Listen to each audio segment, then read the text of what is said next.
Welcome back everyone. हमारे साथ हमारे अगले मेहमान जो हैं वो मौजूद हैं। बात हो रही है बालों के बारे में। हमारी मेकअप डिपार्टमेंट शदीद एक्टिव चल रही है। मैं एक्चुअली ये बोल रही थी कि मेरे बाल गिर रहे हैं।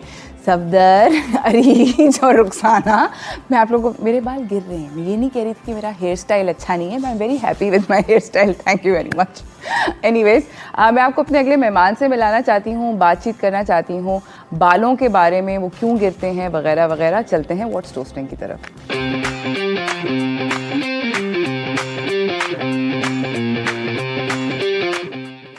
हमारे साथ मौजूद हैं डॉक्टर मसूद अली राजपर, जो कि हेयर रेस्टोरेटिव सर्जन है। अस्सलाम वालेकुम।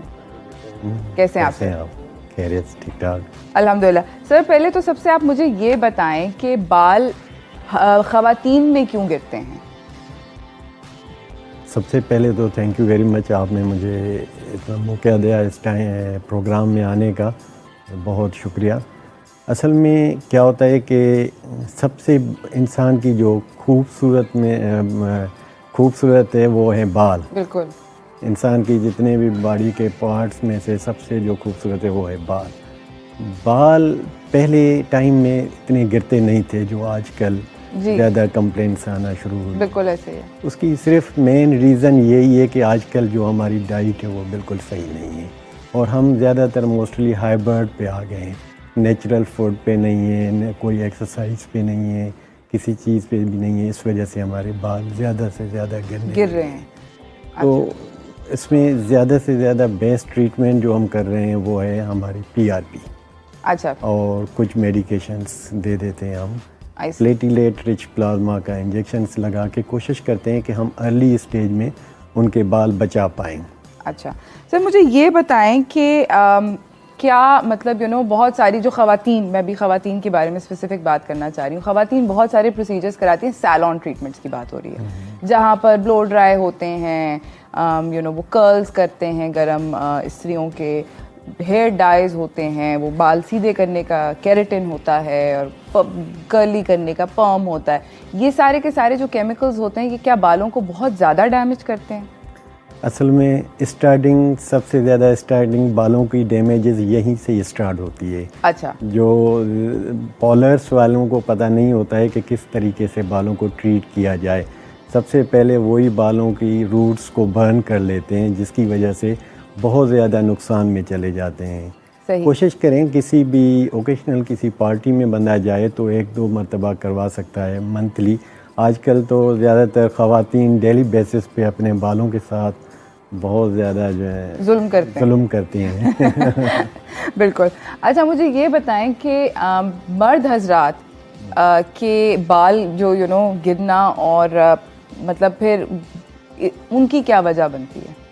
असल में क्या है कि मर्द जितने भी हैं ना, मर्दों के बालों के गिरने के कुछ टाइप्स होते हैं। ठीक है। हर मर्द भी गंजा नहीं होता।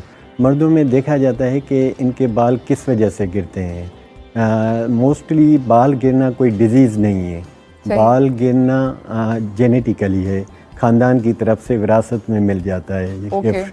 तो किसी को मैटर्न साइड से मिल जाता है, किसी को पैटर्न साइड से मिल जाता है। तो वो हम पूरी हिस्ट्री ले लेते हैं कि भाई आपके बाल क्यों गए हैं। जो जब कंप्लीट हिस्ट्री हमारे पास आ जाती है, उसके बाद फिर डायग्नोस करके हम देखते हैं कि किस तरीके की इनकी ट्रीटमेंट की जाए। क्या ये बाल बच सकते हैं, नहीं बच सकते हैं। अगर बच सकते हैं तो फिर ट्रीटमेंट पे लेके जाते हैं, अगर नहीं बच सकते तो कुछ टाइम के लिए उनको हम आगे लेके चलते हैं। उसके बाद फिर जो है ना ज़रूरत पड़ती है तो फिर ट्रांसप्लांट की तरफ लेके आते हैं। समझ गए। अच्छा सर, मुझे आपसे ये भी पूछना है कि मैं हमेशा क्यूरियस होती हूँ कि आई हैव नोटिस के जिन मर्द हजरात के सर के बाल गिरते हैं, यहाँ पर गंजपन होता है या सर के टॉप पे होता है, जनरली उनकी दाढ़ी, मूछें वगैरह वगैरह, ये सब बहुत सारे बाल होते हैं। ऐसा क्यों है कि बाकी और कोई बाल नहीं गिरते, सिर्फ सर पे से उतरते हैं? हाँ, ये बिल्कुल आपने बहुत अच्छा सवाल किया। इसमें क्या होता है कि मर्द और औरत के बालों के अलग अलग टाइप्स होते हैं। जो आपने मर्दों के लिए पूछा, मर्दों के गिरने के 2 टाइप्स होते हैं। कोई बंदा फ्रंट से बॉल्ड होता है, कोई क्राउन से बॉल्ड होता है। जो बैक ऑफ जो क्राउन है हमारा, वहीं से बॉल्डनेस आ जाती है। अगर क्राउन की बॉल्डनेस जो होती है वो थोड़ी सी लाइफ ज़्यादा देर चल जाती है ना, कि बंदे का फ्रंट लुक अच्छा बना हुआ होता है और क्राउन जो है ना बॉल्ड होता है। अब हमारे गिरने की वजह जो होती है, मेन रीज़न जैसे आपने पूछा कि दाढ़ी पे बाल और जिस्म के ऊपर बाल आ जाते हैं, वो हमारे एक्चुअली टेस्टोस्टेरॉइड्स हार्मोन्स होता है वो बढ़ जाता है, जिसकी वजह से हमारे स्कैल्प से बाल उड़ जाते हैं और उसका जो इफ़ेक्ट आता है वो ज़्यादा बॉडीज़ के ऊपर, दाढ़ी मूंछों के ऊपर आ जाता है। अच्छा, यानी कि मतलब हार्मोन्स बढ़ जाते हैं, हार्मोन का किस्सा है सारे का सारा। इसी के साथ नाज़रीन हम जा रहे हैं एक छोटी सी ब्रेक की तरफ, ब्रेक से वापस आएंगे, गुफ्तगू को जारी रखेंगे, ट्रीटमेंट्स के बारे में बात करेंगे कि क्या क्या ट्रीटमेंट्स अवेलेबल हैं इस सारे इशू के लिए। तो कहीं ना जाइएगा, देखते रहिए चाय टोस्टर होस्ट।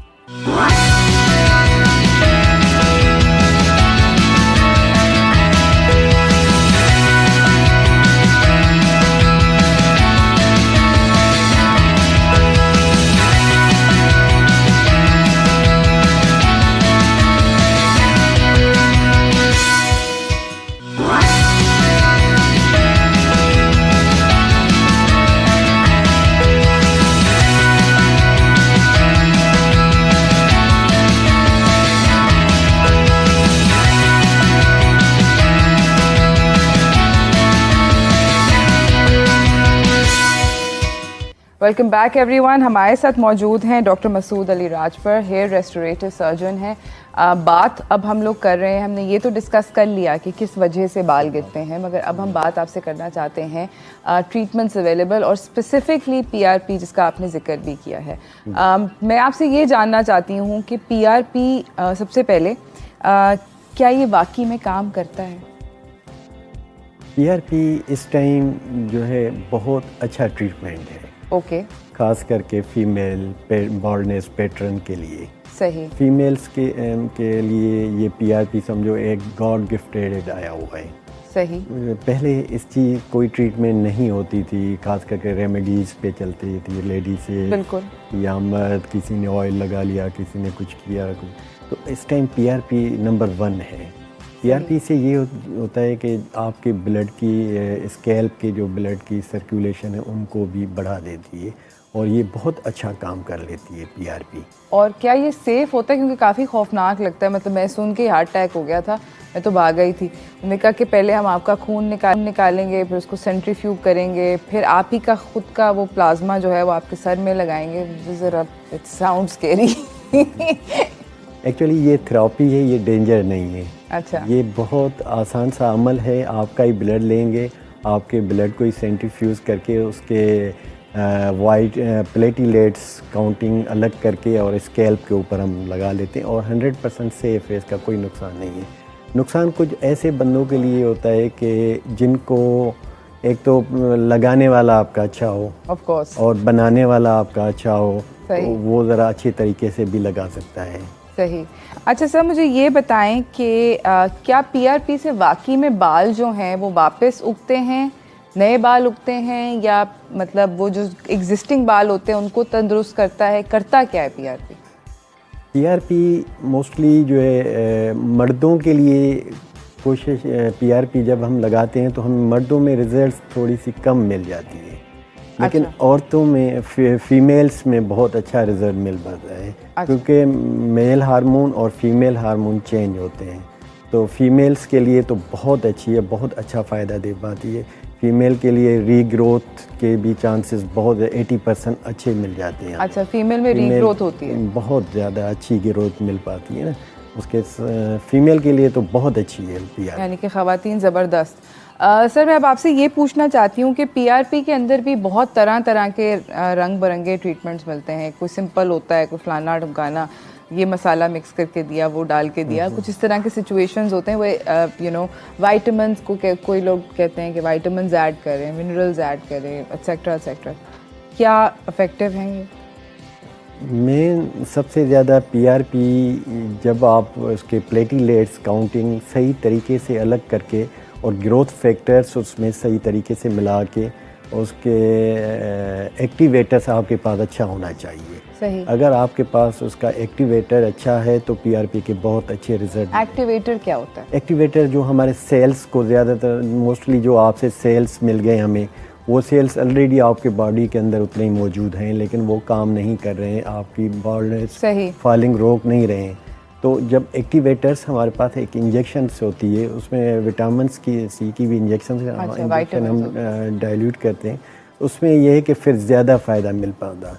अगर आप डायरेक्ट सिर्फ जो है ना प्लेटलेट्स काउंटिंग निकाल के लगाएंगे तो फ़ायदा ज़रा कम मिल जाता है। ठीक है। मुझे ये बताएं कि पीआरपी की इफ़ेक्टिवनेस कितनी लंबी होती है, कितने सेशंस मिनिमम कराने चाहिए? पीआरपी के कम से कम आपको 6 सेशन करवानी चाहिए। 6 सेशन। 6 के बाद आपको सही से रिजल्ट मिलेगा? हाँ। मेडिकल में ये है कि 3 के बाद आपको रिजल्ट्स मिलना शुरू हो जाता है। पहले 1 और 2 में तो आपको रिजल्ट कम मिलेगा, आपको पता नहीं चलेगा कि पीआरपी मेरी वेस्ट जा रही है या मुझे फ़ायदा मिलेगा, लेकिन हम बताते हैं कि 3 के बाद आपको अच्छा फ़ायदा दे देगा। तो 3 के बाद इंशाल्लाह अच्छा फ़ायदा मिल पाता है। और 6 में बहुत डिफरेंस होता है, टाइम कितना होता है पहली और हर ट्रीटमेंट के दरमियान? कोशिश करते हैं हम मिनिमम और मैक्सिमम टाइम रखें। मिनिमम 20 डेज़ के बाद भी करते हैं और मैक्सिमम 1 मंथ के बाद। अच्छा, यानी कि 20 से 30 दिन के दरमियान में बस अगली एक ट्रीटमेंट जी गैप होनी चाहिए। उसके बाद देखते हैं कि 6 में अगर हमें अच्छा रिज़ल्ट मिल पाया तो फिर हम आगे बढ़ेंगे। उसमें फिर थोड़ी सी सेटिंग्स हमारी चेंज हो जाती है कि भाई हर 3 महीने के बाद एक सेशन देंगे, फिर 6 मंथ के बाद एक सेशन रखते हैं, उसके बाद फिर 1 ईयर पे लेके जाते हैं मेंटेन करने के लिए। ठीक। अच्छा सर, मुझे ये भी बताएं कि पीआरपी की प्राइस रेंज क्या होती है? बड़ा ज़रूरी सवाल है। हाँ, ये आपने बहुत अच्छा सवाल किया। असल में अगर अच्छा डॉक्टर है और अच्छे तरीके से पीआरपी प्रिपेयर करता है तो उसकी थोड़ी कॉस्ट ज़्यादा हो जाती है। अगर लोग टाइप से अगर वो पीआरपी बनाने, जो आजकल हर गली गली के भी जो पीआरपीज़ बना रहे हैं, तो उसकी कॉस्ट तो चीप रेट में आ जाती है। अगर आप अच्छे तरीके से पीआरपी बनाते हैं एक्टिवेटर्स के साथ, तो फिर आपकी 15 से 18 हज़ार की इसकी कॉस्ट। अच्छा, जिसके अंदर वाइटामिन्स होते हैं, एक्टिवेटर्स होते हैं और सेफ तरीके से हम जो है ना। और मतलब वो जो प्लेन पीआरपी होता है, जिसमें प्लेन पीआरपी में तो ज़्यादातर लोगों को बड़े बड़े ख्वाब दिखा के वो क्या करते हैं कि उसके प्लेटलेट्स काउंटिंग निकाल के और लगा लेते हैं, कहते हैं सर पीआरपी हो गई आपकी। अच्छा, उसकी कॉस्ट तो 2000 रुपये भी बहुत ज़्यादा है। अच्छा, उसकी कॉस्ट 2000 भी ज़्यादा है? ज़्यादा।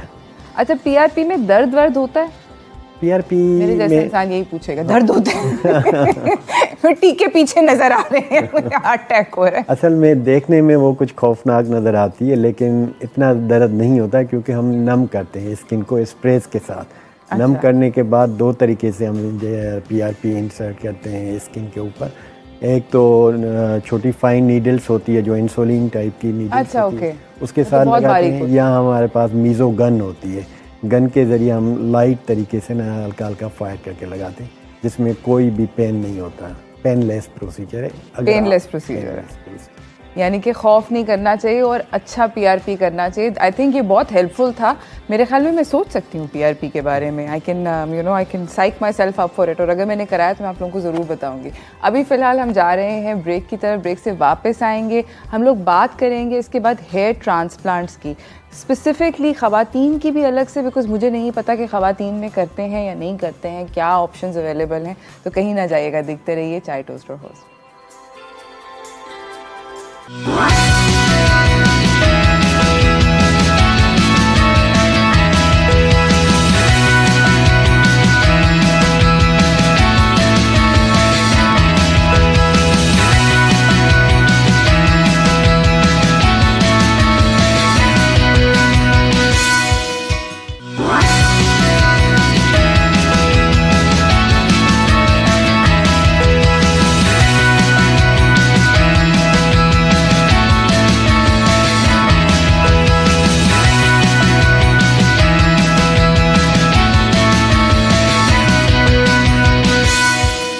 Welcome back everyone. हम लोग बात कर रहे हैं डॉक्टर मसूद अली राजपुर से, हेयर रेस्टोरेटिव सर्जन हैं।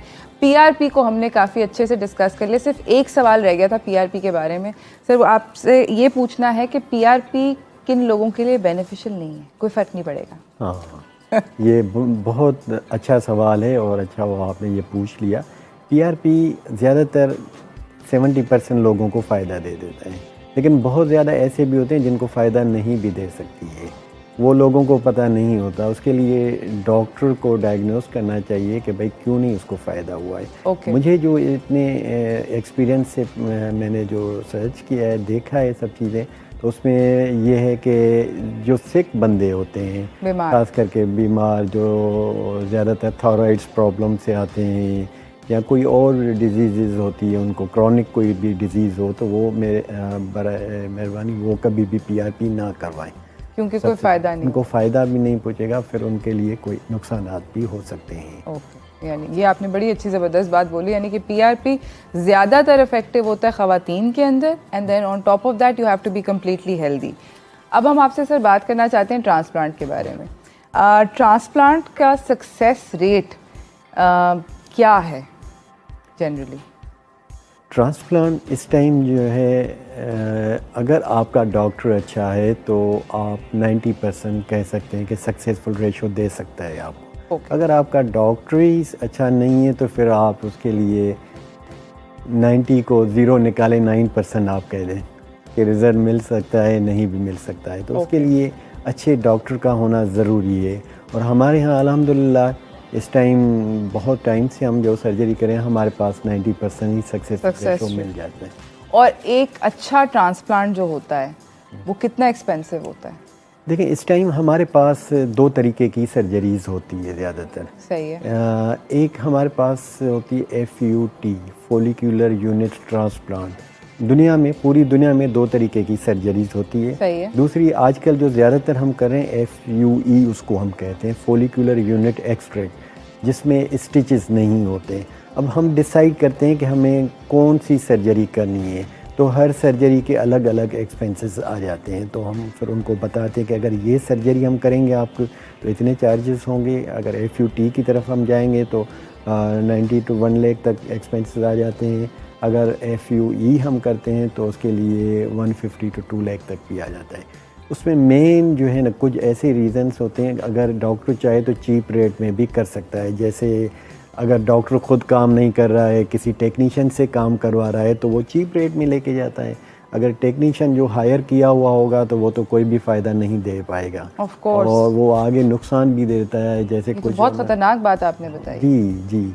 तो उसमें बहुत सारे हमारे कुछ दोस्त भी हैं जो मेरे पास आते हैं रीडू करवाने के लिए, तो उनसे हिस्ट्री लेता हूँ, भाई किससे आपने सर्जरी करवाई, तो वो पता चल जाता है वो डॉक्टर भी नहीं है, वो एक टेक्नीशियन है जिसने उनकी सर्जरी की और ख़राब करके दे दिया।